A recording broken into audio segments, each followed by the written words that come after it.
اعوذ باللہ من الشیطان الرجیم بسم اللہ الرحمن الرحیم کلا اذا بلغت التراقی۔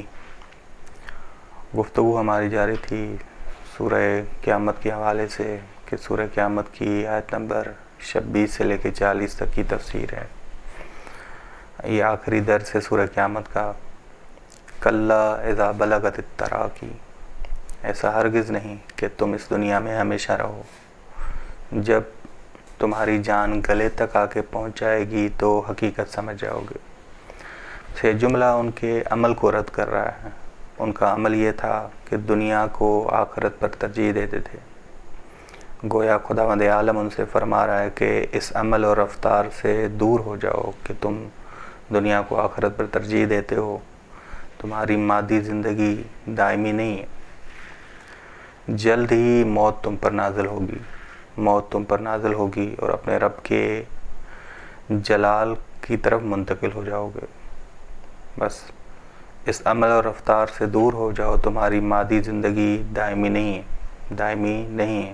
جان کا گلے تک پہنچنا یعنی لا علاج بیماری میں مبتلا ہو جانا، سکرات الموت کا آنا، مراد یہ ہے۔ بس کلا، ایسا ہرگز نہیں، یعنی ایسا ہرگز نہیں کہ دنیا میں تم ہمیشہ رہو۔ اذا بلغت التراقی، جب جان تمہاری گلے تک پہنچ جائے گی، حقیقت تمہارے لیے آشکار ہو جائیں گی۔ بس حقیقتیں سکرات الموت کے وقت ہی انسان پہ آشکار ہو جائیں گی۔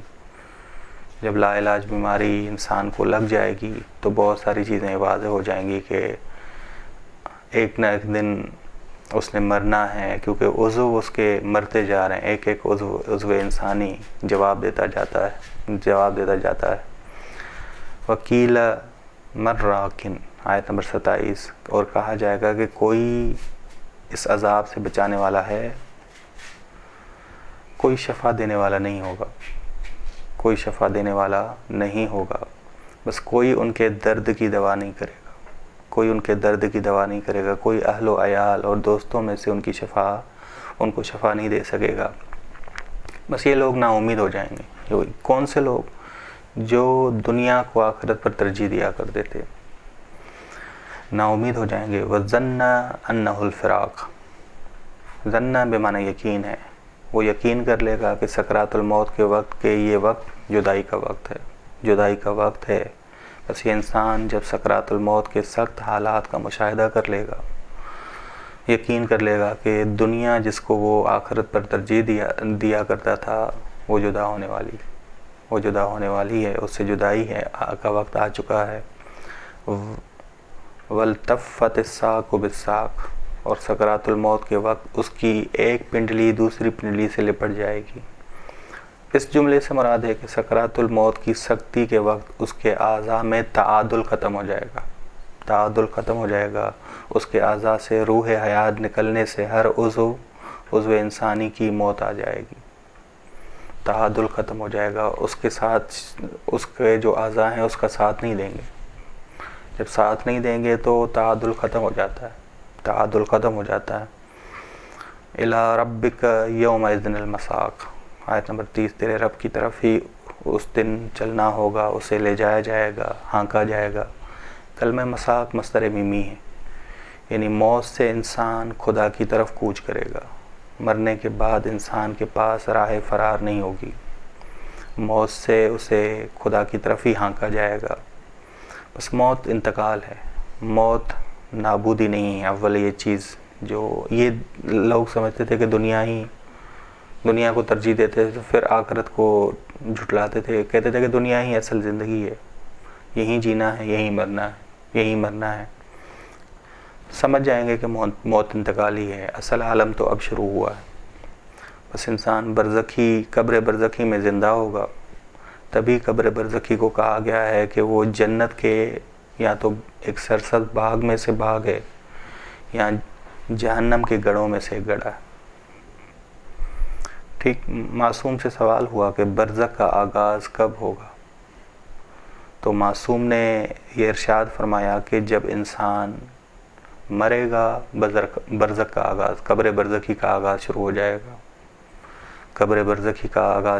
گا۔ جب قبر میں جائے گا، قبر فکی میں جائے گا، قبر برزخی کا آغاز۔ ممکن ہے کوئی قبر فکی میں نہ جائے، موت سے ہی انسان کیا ہو جائے گا؟ قبر برزخی کا انسان کا آغاز ہو جائے گا. کوئی ڈوب گیا، کوئی جل گیا، لیکن قبر برزخی ہر ایک کے لیے، قبر فقی ممکن ہے کہ سب کے لیے نہ ہو. ٹھیک، یہ اہم نقطہ. فلا صدق ولا صلی ولا صلی. پھر نہ اس نے انبیاء علیہ السلام کی تصدیق کی، انبیاء کی باتوں کی تصدیق کی، نہ نماز پڑھی، یعنی خدا کی عبادت بھی نہیں کی، یعنی اس نے انبیاء علیہ السلام کی راہ کی تصدیق نہیں کی، وحی کی تصدیق نہیں کی، ان کو جھٹلایا، نہ ہی نماز قائم کی. بس یہ ہم محدود نہ رہیں کہ مراد یہ کہ صرف نماز، مراد عبادت ہے. اعمال میں سے افضل ترین عمل لایا گیا ہے نماز، وگرنہ مراد ساری عبادتیں. اگر کوئی نماز پڑھتا ہو لیکن خمس اور زکوٰۃ نہ دے تو نماز اس کی قبول نہیں ہے. یا اعمال آپس میں جڑے ہوئے، لازم اور ملزوم ہیں. ایک عمل کر رہا اور نمازی ہو، باقی ساری چیزیں، یعنی زانی شرابی دین اجازت نہیں دیتا کہ نمازی ہو اور دوسری جانب سے زانی شرابی ہو. نہیں، بس عبادت مراد ہے. بس خاص ذکر کیا، عبادتوں میں خاص نماز کا ذکر کیا گیا، مراد وگرنہ عبادت ہے. بس قرآن کریم کو اس لحاظ سے ہم نے سمجھنا ہے کہ قرآن کہنا کیا چاہتا ہے، قرآن کا مطلب ہے کیا. فلا صدق ولا صلی، نہ ہی اس نے وحی کی تصدیق کی، نہ ہی اس نے عبادت کی، یعنی نماز پڑھی، یعنی عبادت کی. ولیکن کذب وتولی، بلکہ اس نے راہ انبیاء کو جھٹلایا ہے اور عبادت سے منہ موڑا ہے، نماز سے منہ موڑا ہے. بس کذب صدقہ کے مقابلے میں ہے، تولی صلی کے مقابلے میں ہے، تولی صلی کے مقابلے میں ہے کہ راہ انبیاء کی تصدیق نہیں کی، جھٹلایا. وتولی، اور عبادت سے منہ موڑا، نماز سے منہ موڑا. ثم ذهب الى اهله يتمتع، پھر اپنے گھر والوں کی طرف اکڑتا ہوا چلا. یتمتع، کرتے ہوئے چلنا. تمتع استعارہ ہے، یہ کلمہ لایا گیا ہے استعارے کے طور پہ. مراد صرف چلنا نہیں ہے کہ آپ راہ سے متکبرانہ طور پہ چلیں، مراد ہے پوری زندگی متکبرانہ گزارنا. تکبر کے ساتھ یہ زندگی ہے کہ انسان ہر معاملے میں کسے ترجیح دے؟ دنیا کو ترجیح دے. یہ تکبرانہ زندگی، ہر معاملے میں. بازار میں جائے دنیا کو ترجیح دے، مسجد میں جائے دنیا کو ترجیح دے. ٹھیک، بس متکبرانہ زندگی کے لیے، متکبرانہ زندگی گزارنے کے لیے. تمتع استعارہ ہے متکبرانہ زندگی گزارنے کے لیے.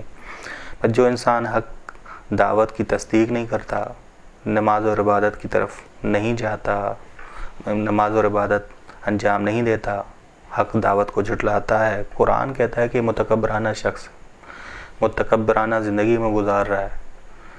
صرف یہ نہیں کہ وہ چل رہا ہے متکبرانہ، بلکہ اس کی پوری زندگی متکبرانہ ہے. اولا لک فاولا، بس بہتر ہے تیرے لیے. اب خدا مخاطب ہو رہا ہے کہ تو جب تیرے اعمال یہ ہیں تو تیرے لیے شدید عذاب بہتر ہے، بہت بہتر ہے. اولا لک، تو حقدار ہے شدید عذاب کا. فاولا، زیادہ حقدار ہے، بہتر ہے تیرے لیے کہ یہ عذاب آئے. ثم اولا لک فاولا، بس تیرے لیے یہ بہتر ہے، بس اور بہتر ہے. بس بہتر ہے، یعنی دو دفعہ تاکید کے ساتھ دو آیتیں آئیں. اولا لک فاولا، ثم اولا لک فاولا. بس تم سخت عذاب کے حقدار ہو، بہت بہتر ہے کہ سخت عذاب تم پہ نازل ہو. کیونکہ تم نے حق کو جھٹلایا ہے. بس عذاب میں رہنے کا تیرا حال بہتر ہے. یہ اس لیے بہتر ہے کیونکہ تم نے خود اس عذاب کو تیار کیا. اس عذاب کو بنانے والا خود تو ہے. بس عذاب تجھے گھیر لے گا. بہتر ہے، تو نے تیار کیا، بس حقدار تو ہے. ایحسب الانسان ان یترک سدی، کیا یہ انسان یہ سمجھ رہا ہے کہ بغیر آزمائش کے اسے رہا کر دیا جائے گا؟ سدا یعنی محمل. بس کیا انسان یہ باطل گمان کرتا ہے کہ اسے محمل رہا کر دیا جائے گا، حساب و کتاب کے بغیر، آزمائش کے بغیر رہا کر دیا جائے گا؟ یہ سنت الہی نہیں ہے. کون اسے دوبارہ زندہ کرے گا؟ اب خدا دلائل دے رہا ہے. وہ قادر اسے دوبارہ زندہ کرے گا جس نے اسے خلق کیا، جس نے اسے وجود دیا، جس نے عدم سے وجود دیا اسے۔ دیکھیں قرآن کیا کہہ رہا ہے، الم یک نطفہ من منی یمنا، بس کیا یہ منی کا ایک قطرہ نہیں تھا؟ یعنی کیا خدا نے اسے عدم سے وجود نہیں دیا؟ منی کا ایک قطرہ نہیں تھا؟ یہ انسان اپنی خلقت کو دیکھے تو جھٹلائے نہ قیامت کو، دوبارہ اٹھنے کو کبھی نہ جھٹلائے۔ بس کیا وہ منی کا ایک قطرہ نہیں تھا؟ خدا قادر مطلق نہیں کہ اسے عدم سے وجود دیا، ثم کان علقہ، پھر وہ لوتھڑا بنا۔ یہ مادی مراحل، یہ مٹی سے بننا، اسے گوندنا سے مراد یہ ہے، یہ مادی مراحل انسان نے طے کی ہے، ٹھیک۔ پھر وہ لوتھڑا بنا، ثم کان علقۃ فخلق فسویٰ، پھر اللہ نے مستوی خلقہ اسے بنایا۔ دیکھیں جی، بچے جو ماں کے شکم میں ہوتے دو قسموں کے ہوتے ہیں، ایک مستوی خلقہ، ایک مستوی خلقت نہیں ہے۔ آپ دیکھتے ہیں کہ بعض بچے ضائع ہو جاتے ہیں، ماں کے شکم سے ضائع ہو جاتے ہیں، مستوی خلقت پیدا نہیں ہوتے، ضائع ہو جاتے ہیں۔ بس یہ شکر منائیں کہ اسے ہم نے مستوی خلقہ بنایا، مستوی خلقہ ضائع نہیں ہوا، یہ ضائع نہیں ہوا، بس اس میں روح ڈالی جس کی وجہ سے وہ بلندی تک پہنچا۔ فجعل منہ الزوجین الذکر والانثی، پھر اس نے مرد اور عورت کا جوڑا بنایا، اس کی نسل کی حفاظت کی، اس کو معاشرہ فراہم کیا، اس معاشرے میں وہ رہتا ہے، اس کی نسل باقی ہے، اس کی نسل باقی ہے۔ بس انسان، اگر روحانی لحاظ سے انسان کے بارے میں گفتگو کی جائے تو وہ فرشتہ ہے، فرشتے کی مانند ہے، ہمیشہ رہنے والی ملکیت ہے۔ لیکن اگر انسان کو معاشرتی اور مادی لحاظ سے، طبعی لحاظ سے گفتگو کی جائے تو وہ فرشتے کی مانند نہیں ہے، وہ فرشتے کی مانند نہیں ہے کہ وہ نہ مرے۔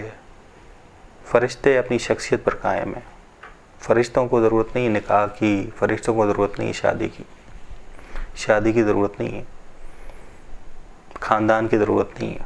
لیکن انسان طبعی لحاظ سے معاشرہ پسند ہے، اسے شادی کی ضرورت ہے، نسل کی ضرورت ہے، نکاح کی ضرورت ہے، نکاح کی ضرورت ہے۔ بس انسان نو پر قائم ہے، اپنی ذات پر قائم نہیں، نو پر قائم ہے، معاشرتی ہے انسان، معاشرے میں رہتا ہے۔